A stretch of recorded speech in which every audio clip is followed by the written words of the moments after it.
Tak měl bych nahrávat. Tohle je zatím zkušební, začím s tou kamerkou poprvé. Je to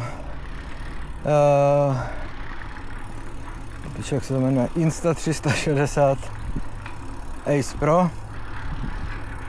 No, zkusil jsem si ji koupit, že bych mohl nějaké videjka natočit tady v bikeparku. Dneska se nacházíme v bikeparku Hejpark v Tošovicích v Odrách. Je to takový můj nejoblíbenější park.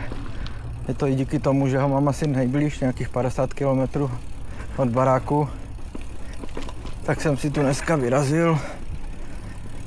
No, chtěl jsem něco jiného, ale bohužel jsme v období, kdy ještě není letní sezona bike parků a většina jich začíná někde kolem 27. června.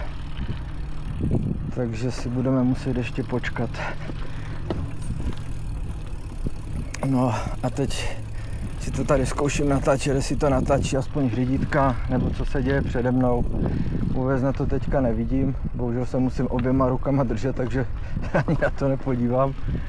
Ale uvidíme doma a zkusíme z toho něco sestříhat nebo nechat natočené.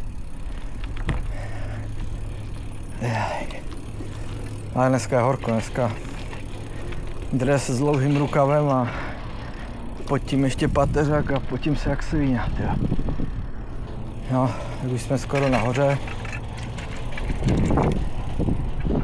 Tak, se pěkně připravím a pojedeme na modrý trail. Zatím čau.